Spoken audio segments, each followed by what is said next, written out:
What's happening, guys? Today's another day on the channel, and today we are at AutoZone, and what we're going to do is we're going to go inside. We're going to see if we can get a gasket kit for the LS.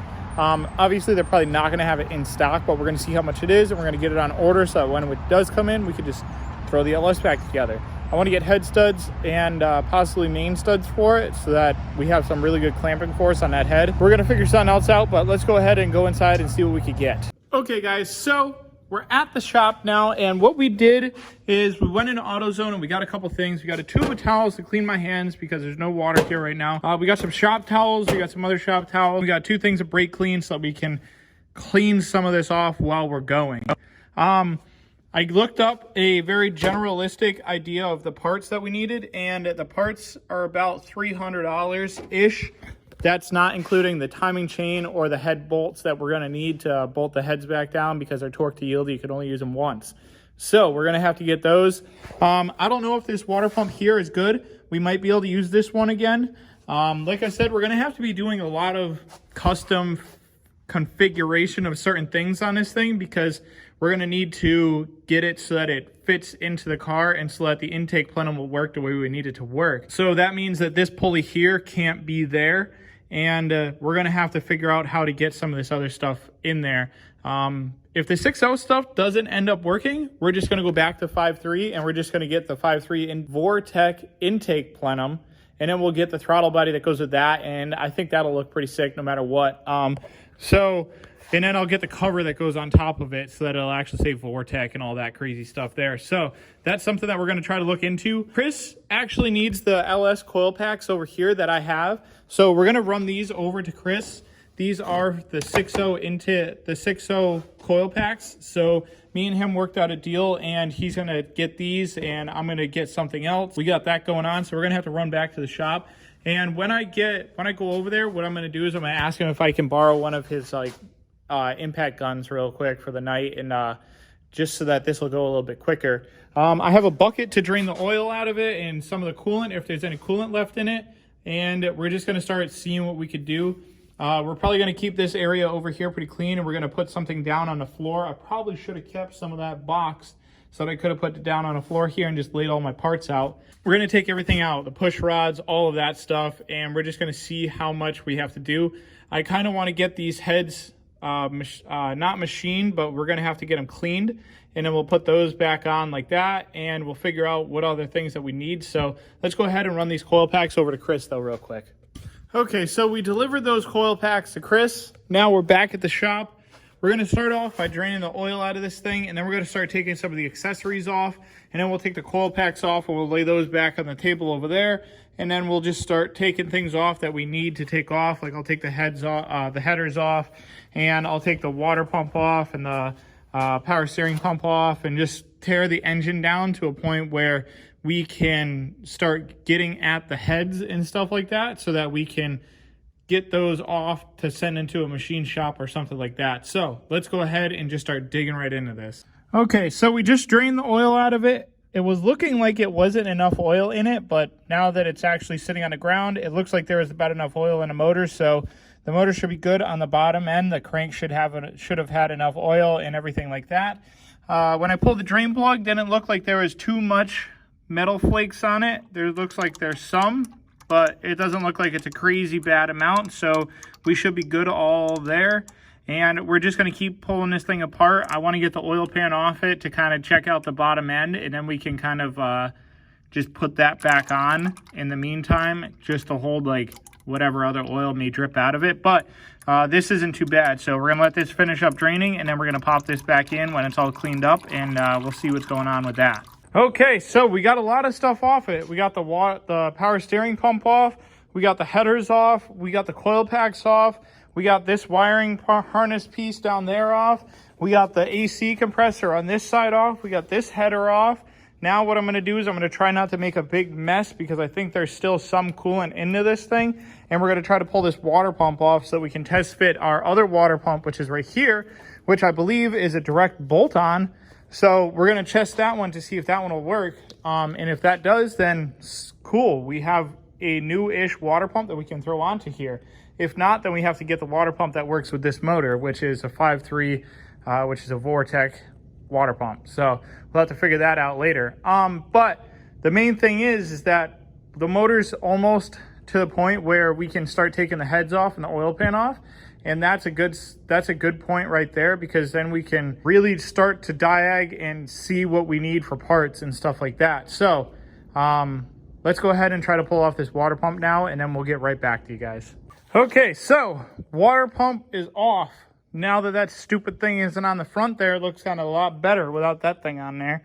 So I already gave the other water pump a test fit, and it does fit. So we are going to be able to use this water pump here, and it actually gives way for the intake plenum, which is the whole point of this thing here. So if you grab this and you look at the holes on this, and then you look at the block there, it just bolts right up to it, right there.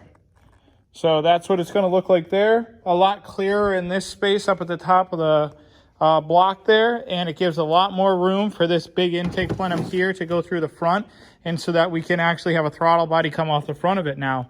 So now what we're going to do is we're just going to keep tearing into it, and I want to pop the valve covers off, test fit my other valve covers, and I want to try to see what some of this stuff is actually going to clean up to look like. So I want to see how bad the inside of the heads are. So let's just go ahead and take this valve cover off now. Okay, so I don't know really where we left off last. I think it was we took the water pump off, but I've been kind of tinkering with this thing now. I cleaned up some of the top up here. I vacuumed it off.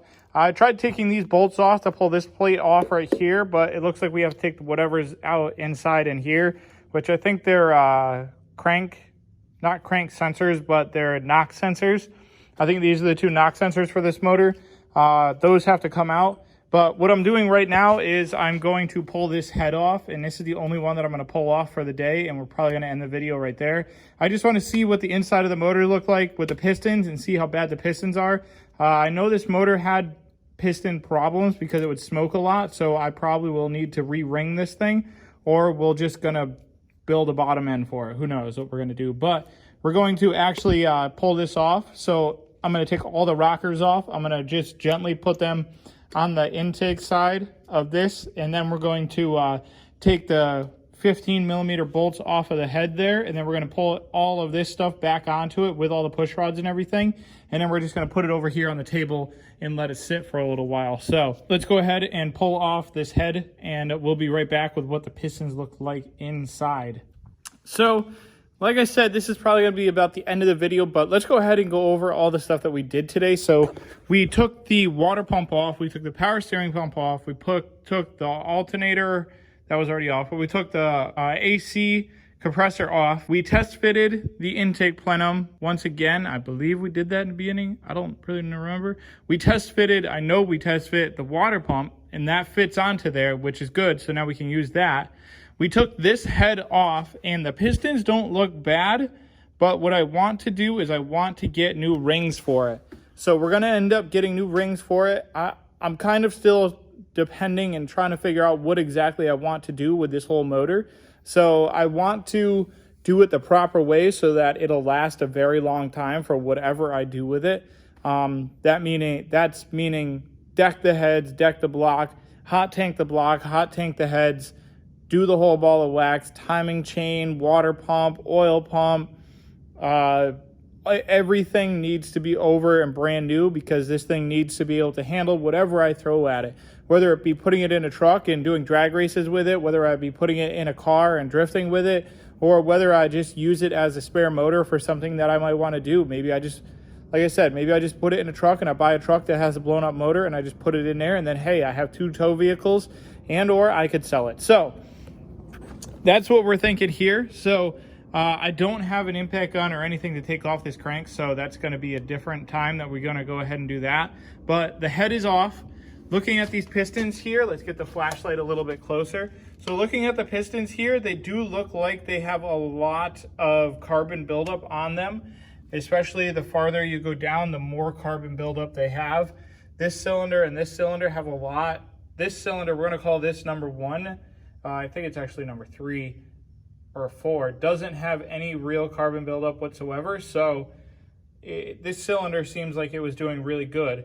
When you come down here to the coolant passages, those things are super, super rusty and corroded.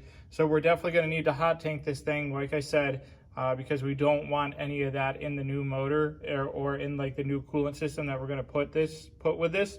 So we're going to need to do that. Let's go ahead and take a look at the head real quick, which is right here. I want to just kind of pop it up and see what the valves look like real quick. So I will cut right back because I can't do this with one hand. Okay, so the valves look pretty good overall. There's no real carbon buildup on these, and they look pretty brand new to me. I don't really know what I'm supposed to be looking for, but there's no pitting, there's no marks or anything like that of cracked valves or anything. The seals on the, let's say that this is the exhaust port, does look pretty low though. So yeah, that's the exhaust port. So this one is the intake, and then this one is the exhaust. So the exhaust ports look a little bit low, so we might need to get those ground to be able to work right again. The head gasket is still attached to this thing here. I didn't even notice that. And then this is a good place to see how the actual spark plug enters the combustion chamber, which it enters on the exhaust stroke. It doesn't enter straight into it. So it's facing right at the exhaust valve. So that's kind of cool looking. But overall, guys, this thing is going to come out sick, and I think you guys are going to like it when it's all done. I have a plan for what this is going in and what it's going to happen. I haven't really looked at the comments yet, but I bet you a bunch of you already know what it's going to go in. So, yeah, that's kind of it for what I'm going to try to do today.